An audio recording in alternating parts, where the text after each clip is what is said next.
Hey folks, welcome back to Ken Michaels Radio, where we talk about the Beatles on every single show. And here on my channel, I welcome all types of people, authors, musicians, anyone that's worked with the Beatles, podcasters, DJs. And that's certainly the case in today's show.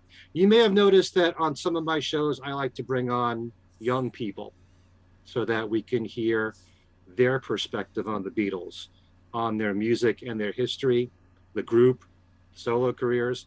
And what I thought that I would do, and I'm hoping maybe I'll do this frequently, is to do a series that I've decided to call Youngblood, named after, of course, the song, the Coaster song that the Beatles covered, also performed at the concert for Bangladesh.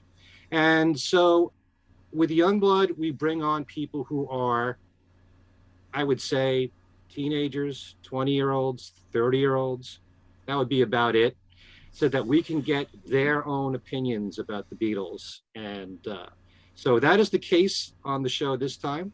We welcome Ethan Alexanian, who is the host of the podcast show Fans on the Run, which is not a podcast exclusively on the Beatles, although there's Beatles content on it. And we'll talk to him in just a few seconds about the podcast. And also Scott O'Rourke, who does a Beatles show on WUSB. That's Stonybrook University's college station on Long Island on Thursdays.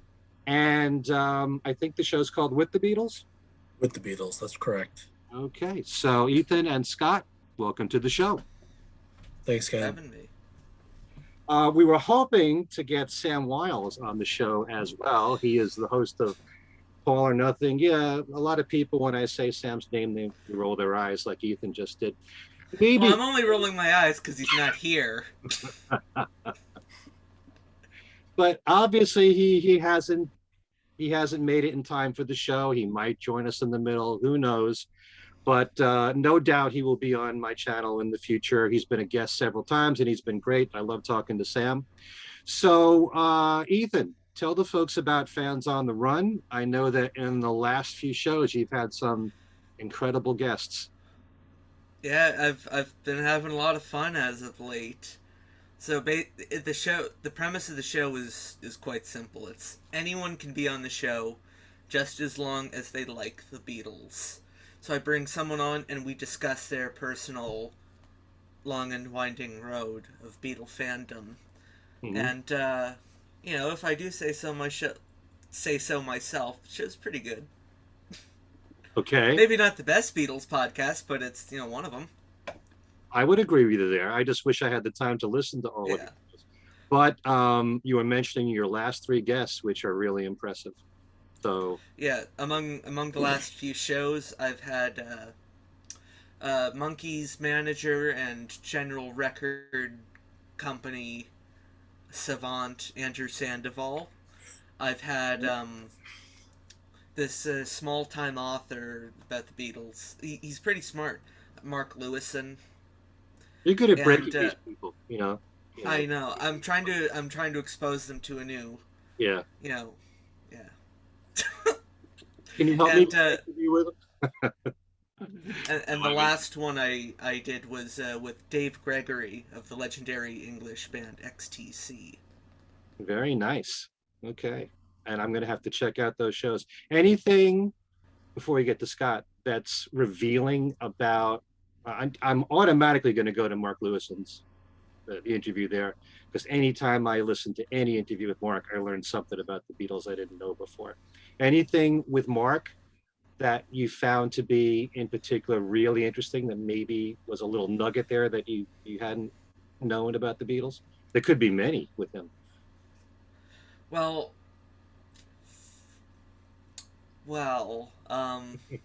in order to find out the answer, go listen to that episode everywhere a good podcast can be streamed. Okay. Well put there. It's possible, because I don't remember in my interviews everything that was said. But since it was recent, I thought maybe you could share something there. But definitely go to Ethan's podcast, Fans on the Run. Scott, tell us a little bit about your show with the Beatles. It's on Thursdays. What time? 3 to 5. It's every other Thursday from 3 to 5. Okay, and that's Eastern time for anyone. Eastern time, yep. And you can also listen online at WUSB.FM, wherever you are in the world. Right. And you know, I first had it as an hour show, but I feel like I could get more out of playing. I feel like I could get more out of 2 hours. Of course, if I work around those those, the broadcasting rights and rules and regulations. Which are complicated, and we shouldn't get into it on. Yeah, I know. Yeah, but Can I just say, just be glad neither of you are Canadian. yeah. Oh my god, the CanCon rules. Okay. Well, there are certain specific rules that Scott has to abide by, and I have to abide by, which only pertains to digital broadcasting and streaming. There's a certain limited number of songs you can play by an artist, which also, in a way, forces you to be more creative. Exactly. Yeah. And yeah. And yeah, it's something I've always wanted to do. It's something that's a lifelong dream. I love playing, Beatles music, whether it's hits, rarities, solo stuff, covers, just about anything you can think of. Yeah, you shared with me your playlists every single Yeah. week. You go really deep, and you do thematic sets, which are very close to what I do. Yeah, I know. I try to steer away from that a little bit because I don't want to seem like I'm copying you, but I am influenced by you from that, Mm-hmm. and I think that's really great. But It's yeah, really impressive to me whenever anyone knows the solo music really well. And you not only play the hits and the deep cuts on the albums, but you'll play like stray songs that the Beatles put on other compilations, yeah, like yeah. just off the top of my head, there are certain songs like I'm Partial to Your Abracadabra, something like that. Yeah. Or the song that Ringo just gave recently for the Roger Miller collection, just Yeah. knowing those songs and knowing that they're out there and being aware of it and putting it into the show, it makes it so much more comprehensive. And I do the same thing with my show, making the public aware of everything that the Exactly. Yeah. Yeah. Including cover versions that you do. Yeah, the cover versions. Like I played that Stone the Crows, Let It Down. But yeah, I love finding new covers to play. So I'm always doing research on future shows. So it's the joy of doing radio. Mm-hmm. Just doing the research, putting the playlist together, and just kind of being on the air. It's just a lifelong dream. Yeah, it's quite a lot of work, which Yeah, yeah. people may not be aware of, but it's always fun to discover new things. Like I didn't even know about Let It Down from Stone the Crows. Yeah, I knew they covered Fool on the Hill. Yeah, they did. And but, not George's song. Yeah, I'll have to send you that song at some point. Okay, I'll put it into my show. Yeah, I'll That's send the it to one you. that's covered that often.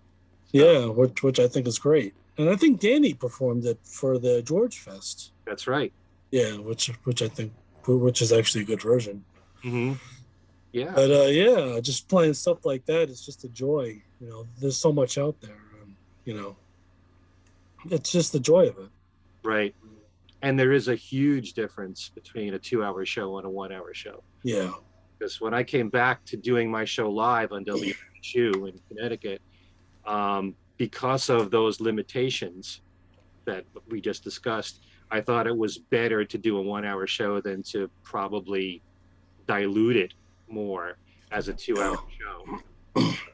Kind of complicated to talk about, really, but Exactly. 1 hour just goes by in a heartbeat.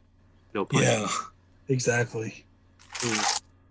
All right. So I thought what we would do in this series is that whenever I invite certain guests on, I would pose a certain question to them.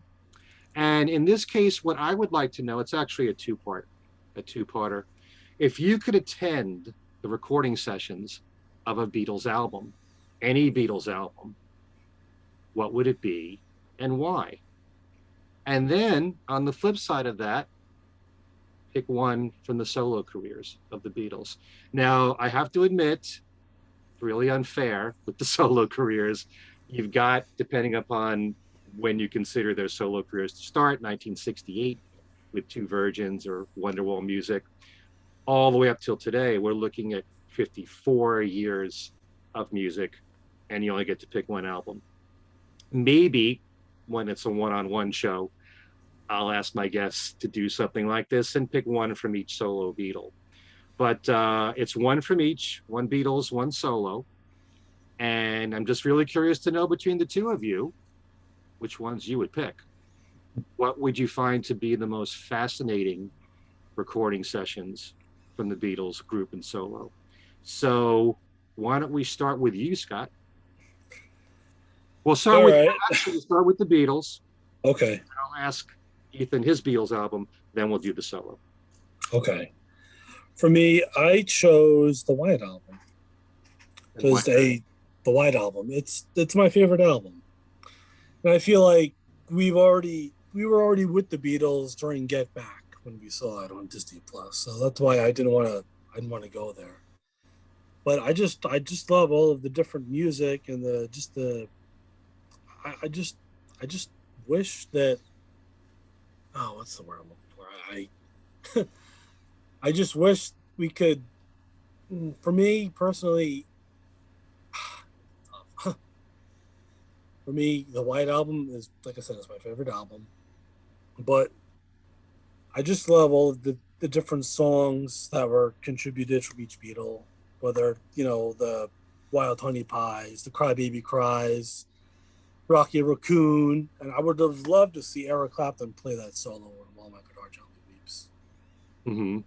I just think that the White Album is just so unique. It's their inner revolution, from what I call it their inner revolution. It goes to show you how great they were when they were starting to write on their own, but still, they were kind of still together, but they were kind of starting to go their own ways a little bit. But for me, I just really love the White Album. And just seeing it or just wishing I was there would have been so great to see, to even see Revolution Number 9 being recorded. That would have been so great, just to see them put all the weird effects in and all the number 9s. It's just a great album.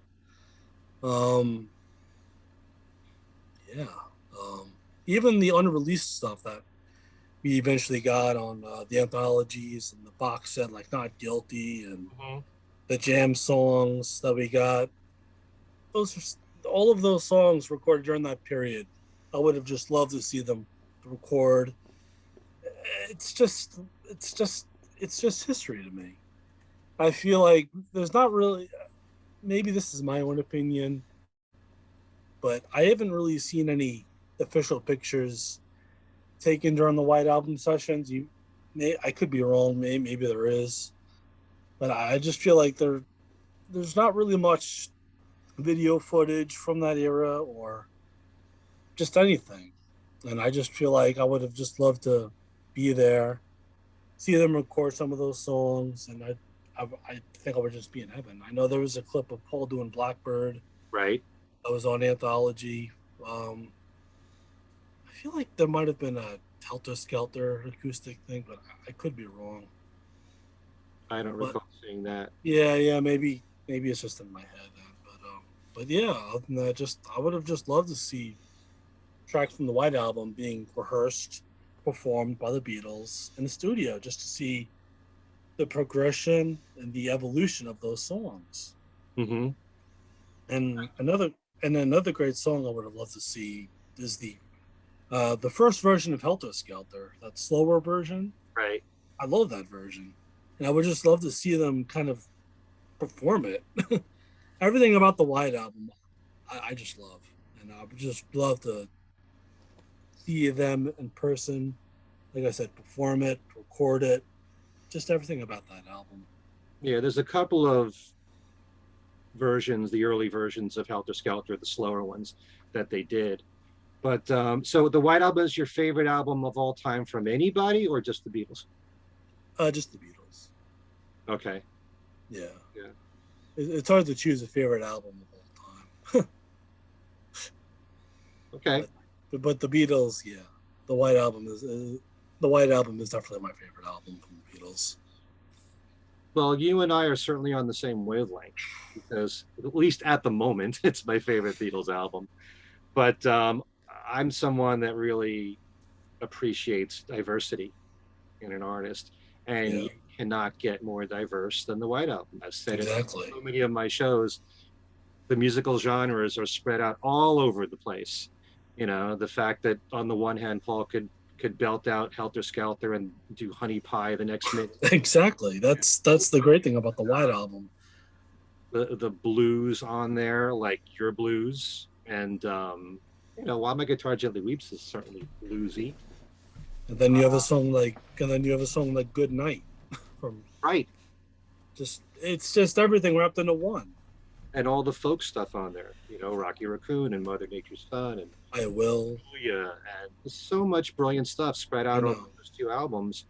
But at the same time, there may be some Beatle fans that will look at this and say, yeah, but they weren't all together on many of those songs. There were times when Paul was in one studio working on one song and John might have been in another studio working on a different song. So there wasn't the togetherness, you know, that there were on previous Beatles albums. So to some people that might disappoint. But, you know, the Beatles proved on the White Album, and they proved in their solo careers that they make great music completely by themselves, or in, you know, either with one Beatle on a record, 2, 3, or 4. Exactly.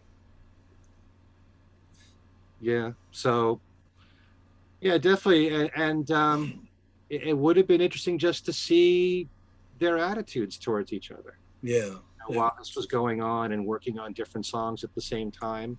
There was something that I remember reading about Mother Nature's Son, that when Paul was working on it in one studio, John walked in and you can cut the air with a knife.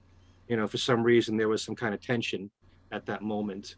I don't know what the reason was, but, you know, at the same time, you listen to the White Album box set and you hear the joy that they had during those sessions and joking around a bit. Even the story with Obla Di Obla Da, where Paul was trying to work on it, and then John was like, comes up with that intro. There's your intro, McCartney. Something like that. Yeah. It's just brilliant. It's funny how, you know, you can hear that certain songs like Obla Di Obla Da, that John hated it, like he hated Maxwell Silverhammer, and yet at the very end of Obla Di, he's laughing. You know, it's like they're having fun on the record. Yeah. So the White Album is just it's just the album that I wish I could be there and see them record, because there's a lot of different diversity, just a lot of everything mixed into one. Mm-hmm. It's just that's it. That's all I got to say. Just to play devil's advocate here, you know, the Beatles were known for diversity from the very beginning, much more so later on. But even if you take a look at Revolver, my God, that's spread out all over the place musically. So why would you pick the White Album over something? If you're talking about diversity, look at what you got on Revolver. You got all the classical stuff like Eleanor Rigby and For No One. You got the Indian music with Love You Too. You got the psychedelic stuff with Tomorrow Never Knows. Yeah, you have Taxman, and I do enjoy Revolver, but I just enjoy the White Album just a little bit more. I just enjoy it. You know, it's just my favorite album. Okay. That's all. Yeah. Anything to be said about the less production aspect of it? Kind of like what was done with Get Back and Let It Be. I mean, yes, there were certain songs like Good Night where you had an orchestra, but by and large, it was, in most cases, just the band. And in many cases, not all 4 of them. Yeah. Like that aspect of it, the more pure, raw recordings, it was just them, with the odd exception. Chris Thomas played harpsichord on Piggies, that kind of stuff. Yeah. So, do you like that particular aspect of the White Album? Oh yeah, of course I do. And lately, I've been listening to I've been enjoying Piggies more. Mm-hmm. It's one of those songs that's just been stuck in my head lately. I guess I'm just enjoying it more now than I have when I first heard it. Same with, like, you know, Wild Honey Pie. I actually enjoy that. I like that song. I don't know why. It's quirky, but I enjoy it. I guess I enjoy the vocals on it or how it's sung. Okay. Yeah. Yeah, it's definitely quirky, and I do like quirky. And you know, I don't know if I would want, say, 3-4 minutes of it, but a minute of it is good. Yeah. Yeah. I wonder if there is a longer version out there, but And it works well going into Bungalow Bill. exactly. All right, Ethan, anything you want to add to what Scott was saying about the White Album? I was considering picking the White Album from a historian perspective, because there's a lot of conflicting reports and opinions on like the state of the Beatles as that album was recorded, like the level of animosity, who was it, or if John was really strung out, as people say. It's just to see what the actual state of the Beatles was at that time, rather than anything about the songs specifically. Hmm, interesting there. So that you'd find more fascinating than the actual music. Yes, You know, the relationships of the four of them. yeah, because a lot has been said about, you know, like the Get Back stuff's been, the horse is dead and it's still beaten. People are still beating away, dissecting those sessions, and yet there's so little about the White Album. Yeah. That's why I chose it, because there was so little about it. Yeah, and you know, the more that you learn from the people who were there, the fuller picture you get. I mean, I know that Paul said in the McCartney interview album that it was the 10th album, the White Album, and yet you talk to certain people like Ken Scott, who said that he's recorded so many bands, and whatever problems the Beatles had in the studio was no different than other bands. You know, But I want to see what really made like Ringo and Jeff Emmerich walk out. that's true. Yep. Exactly. Yeah. I mean, supposedly Ringo walked out during back in the USSR. I don't know how true it is that Paul wasn't happy with the drumming. I don't really know, so don't say I'm saying this as a fact. But we all know when he came back that he was greeted with flowers, and I think that was due to George. But yeah, it's certainly an interesting time in their history recording that album. So, which Beatles album did you pick, Ethan? Well, this is. I don't know if it's technically cheating or not because it's not a true album, but I'd say Magical Mystery Tour. Interesting. The US configuration. Right. So that includes like the Strawberry Field Sessions, the Penny Lane, and that's I'm a musician, and so much of the last 50 years has been spent trying to figure out how the Beatles got these sounds that made their work so colorful. And there's still stuff that I hear. It's like, how did they do that? Mm-hmm. And so I'd love to be there when they're recording like Baby You're a Rich Man to see what Paul was doing to really get that bass sound, and John rolling that orange across the clavelin, I think it's called. Right. And stuff like that. The tape loops on a Blue Jay Way, the Mellotron, all of it. Mm-hmm. It's Seeing these creative masters at work. Yeah. The tough thing that I'm envisioning here is that the EP is really a compressed period of time for them working on the songs, whereas everything else on side two was singles released over the year. So it's not like you can't say that the whole album, it was a compilation in a way. So, but yeah. Okay, if you want me to be a little bit more concise, I will say side one of Magical Mystery Tour, aka the British EP, because I feel like it still shows enough of their creative, technical studio wizardry that you can even leave off Strawberry Fields when we're talking about this. Hmm. And you would Just say that more than, say, Sergeant Pepper?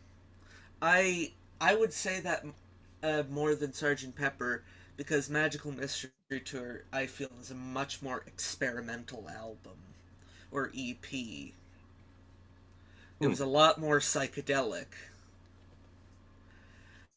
and it's full of Pepper feels a bit more like a proper Beatles album. Magical Mystery Tour feels like the Beatles throwing every single piece of studio technology they could at it and creating new techniques where there were none. Okay. I've never heard anybody say that. I mean, definitely, yes. There was always experimentation there on Magical Mystery Tour on the EP, but there certainly was a lot on Sergeant Pepper too, and all the different sounds. I mean, just think about what they went through with, being for the benefit of Mr. Kite, and throwing up. Well, Mr. Kite, Yeah, uh, Tomorrow Never Knows on Revolver, yeah, but it's I'm only allowed to pick one right. album. And I feel like there's more of this present in the Magical Mystery Tour sessions. And I'd love to be able to, be a fly on the wall to see what was going through their heads. Like, could we get it to sound like this? What if we ran the voice through a Leslie speaker? What if we, had the lyrics going in reverse at the same time? Mm, Just like the creative process that leads to these decisions. okay, very interesting. I always think of Sergeant Pepper though as being very experimental too, with different sounds and everything Jeff Emmerich was doing at the time. It's all the same time period. It's not like Yeah, I ever thought Magical Mystery Tour was more experimental, but it's just, hey, that's what this is all about. Different opinions yeah. here. Hmm, You have your opinion, I have mine. okay, and we're still friends. And we are still friends. Yes. All right, so let's talk about a solo Beatles album that you wish more than any other you could have attended the recording sessions for. Okay, Scott, once again, we'll start with you. All right. Um, for me, I chose London Town from Wings. Wow. Why so? Yeah. Who wouldn't want to be on a boat with Wings rehearsing London Town? Okay. I thought that was pretty cool. So it's more to do with location than the songs? Well, and the songs too, because for me, I love the song "Morse Moose and the Grey Goose," and I always wanted to see how that was recorded. I, I, I just always wanted to know how that song was recorded. Mm-hmm. And I know that was a period where Joe and Jimmy had left. Right. And then they went back to the trio, Denny, Linda, and Paul. Mm-hmm. But some of the songs on that album I enjoy. Like Cafe on the Left Bank as well. I would love to see that being recorded with a little luck. Of course, we've seen the music video, but that's just the music video. Even the song London Town itself is just a great song. It's just, I don't know, just something about that album. I just have a warm spot for it. Yeah. And going back to the boat thing, I think it was really cool that them being on a boat with all of that equipment was able to hold up so well. Mm-hmm. I just think that was just very unique and I don't think any band has done that prior. I could be wrong, but I just think that was just very unique how that was done. They on London Town? Were they recording on David Gilmour's boat, the houseboat, Astoria? No, I thought that weren't they on the Wanderlust? Oh, Yeah, Wanderlust. Yeah, there might have been more than one boat that they were on, but yeah, but it's an interesting time in the history of Wings with two members leaving in the middle of it. So you have some songs that were just the trio of Paul, Linda, and Denny. So it would have been interesting to see how, how they responded to that. I mean, Yeah. let's face it. I mean, Band on the Run was just the three of them, Exactly. Linda and Denny.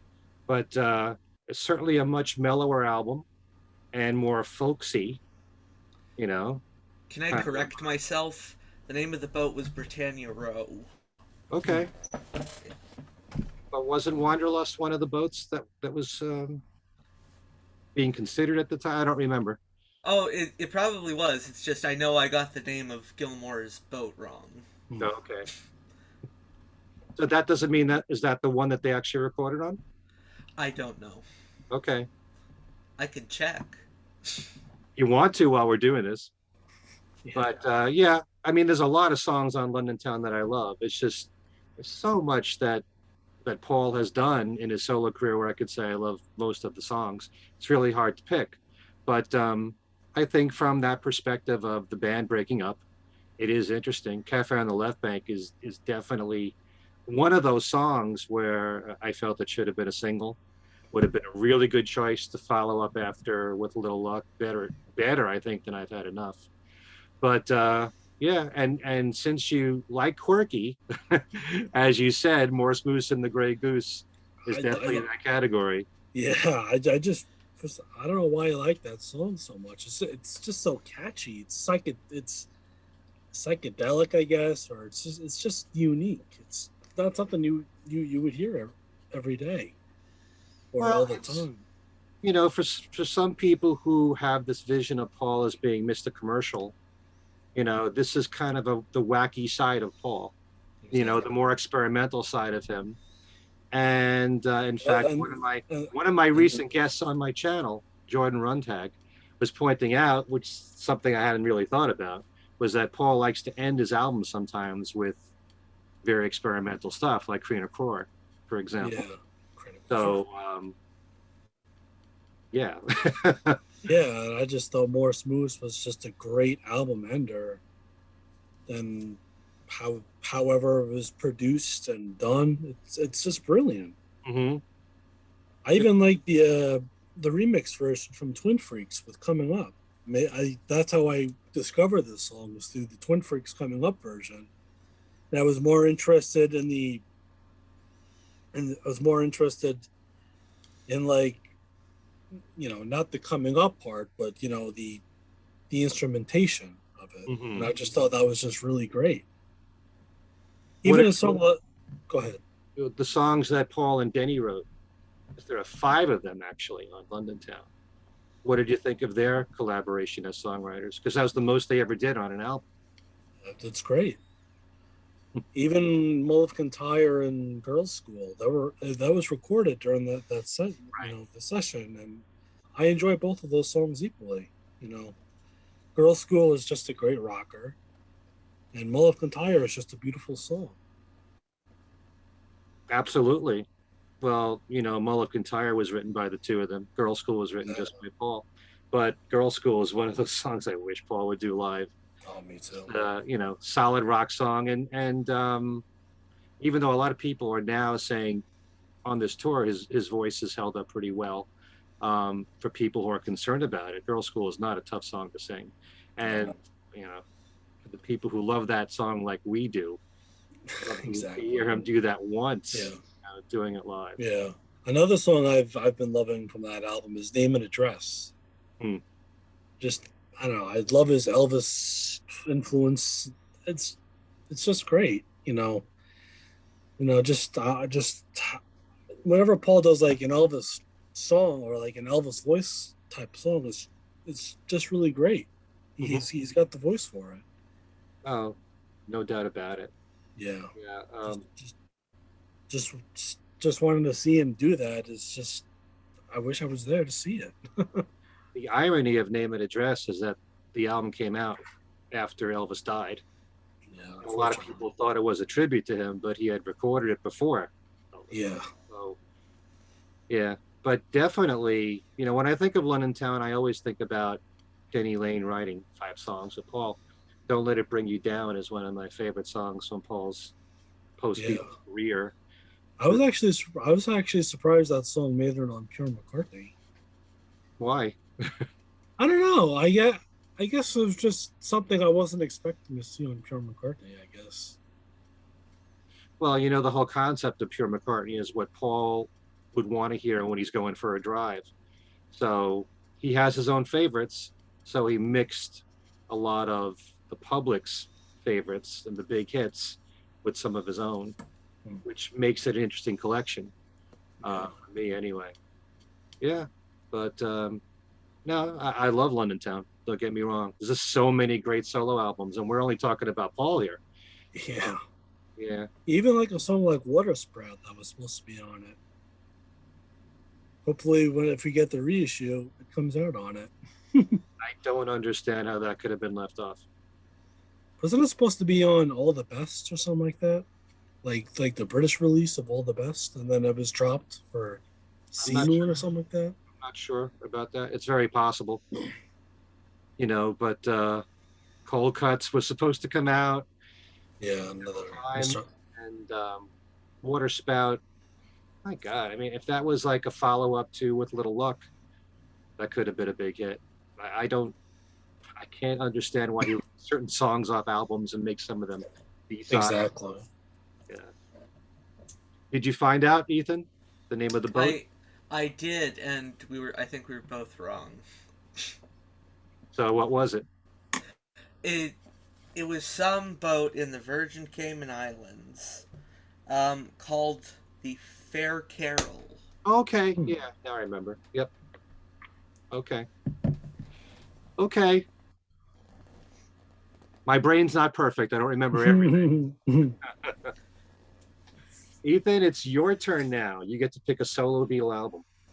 All Things Must Pass. Mm. And it's not just because it's my favorite George album and one of my favorite albums of all time, but because of the Phil Spector element of it. I've always been a big fan of Phil Spector and the Wall of Sound stuff, and that album is pure Wall of Sound magic. Mm-hmm. And I would love to have been able to see him do it. Just the recording of like the 3 drum kits and like the 2 bassists, and just seeing how he puts a record together like that. And plus, with the songs that George had kicking around, it's just, I'm sure it would have been just absolutely electric. Mm-hmm. Plus, everyone was there. Like Badfinger were there, as backing musicians. Frampton did some acoustic guitar. Mm-hmm. Of course, George Harrison. Ringo, Alan White. Yep. Exactly. Derek and the Dominoes. I mean, Derek and the Dominoes. So many great musicians there. From my perspective, I kind of wish that for every single song we had a breakdown of the musicians on each one instead of just listing all the musicians on the album. And you can try to use your ears to say, well, that's definitely Eric Clapton on that song. But it would be nice to have a definitive look at every single song there. And just to know, because from reading the recent book, All Things Must Pass Away, Ken Womack and Jason Krupa, that George kind of knew who he wanted on each song. So if you've got several piano players there, how would he know to use Gary Wright on one song or Gary Brooker on a certain song? I mean, just to go through George's brain and to know why he picked the musicians that he did on each song would be kind of fascinating to itself. Well, maybe he picked Gary Wright because he was listening to Spooky Tooth that day, and then he picked Gary Brooker the next day because he was listening to Procol Harum. You got it all figured out. It's a working theory. It's not a great theory, but it's my theory. Yeah. It's a good theory. There's so many amazing musicians there. How do you pick which songs Alan White drums on and which songs Ringo drums on? It's that part fascinates me. But apparently George had the ear for this kind of stuff. And how much of it did you have more than one drummer? Or more than one piano player? You think about that when it comes to Phil Spector.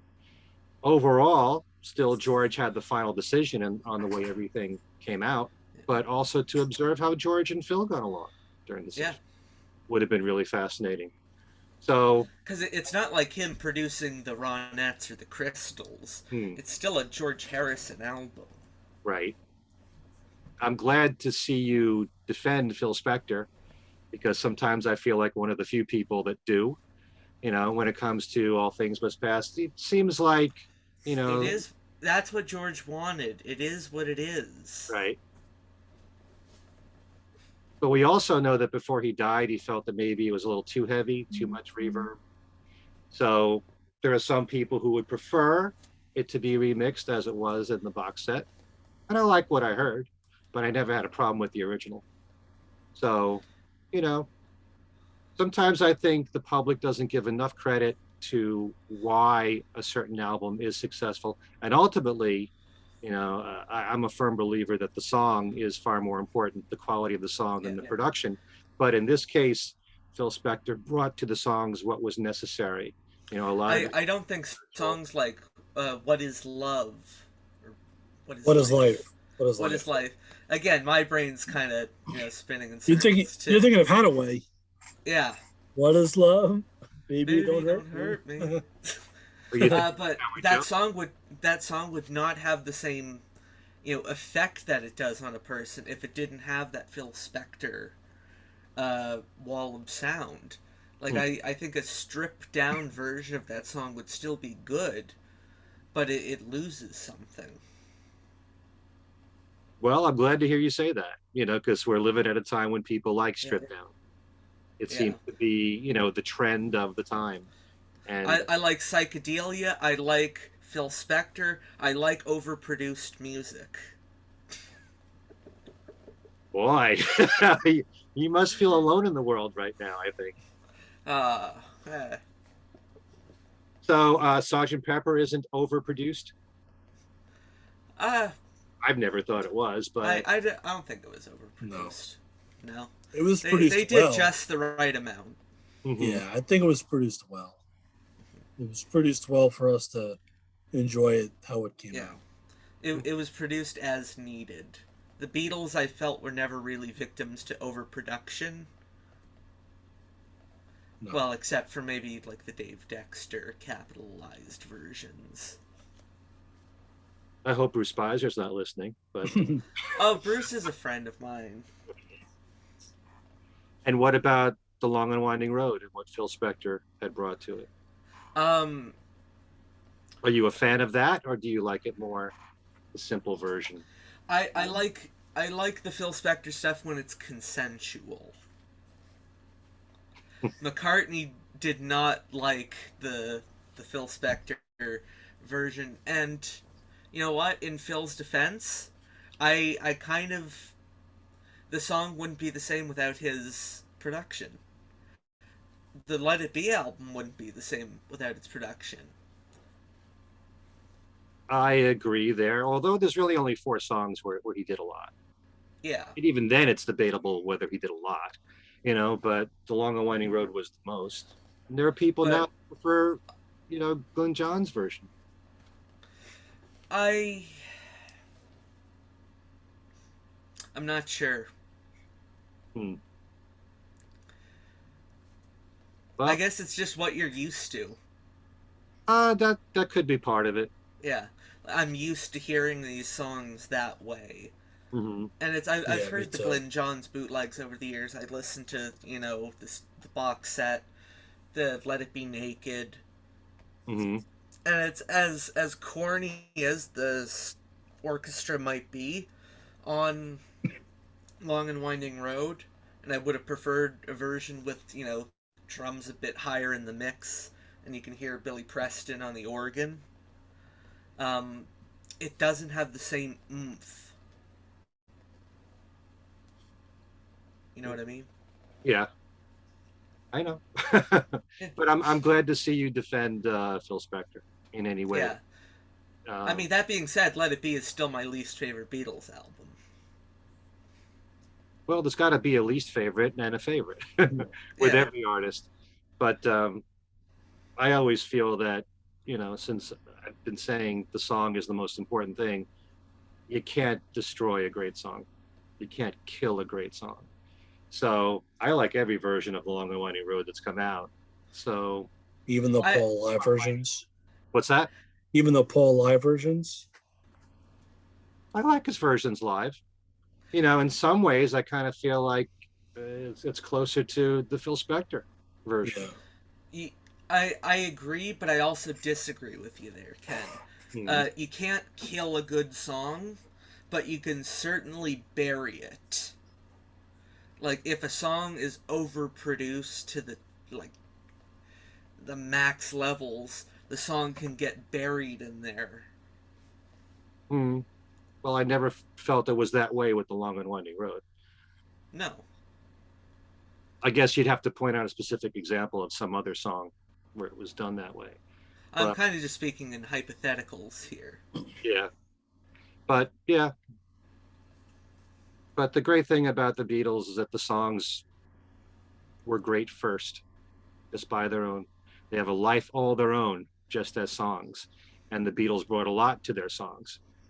No doubt about it, as did George Martin, as did the engineers, but the songs always are what matters first, and it's part of the reason why that catalog has endured. This program is brought to you by Sony ATV Publishing. Just kidding, it is not. Yeah. All right, so these have been great choices. Thank you guys for doing this. I'm going to post in the description box links for people to check out your shows. And thanks so much for being here. And we'll have you on again if you want to do this kind of thing, or if you want to come on solo. You know how I feel. Solo is a great thing. So you've said. What? Ken Michaels a solo Beatles fan? No. I love the solo music just as much as the group. Ethan, I wanted to say something. Going back to the Magical Mystery Tour EP, do you think Hello Goodbye should have been on the EP? Because the coda does appear in the movie. I'm not sure.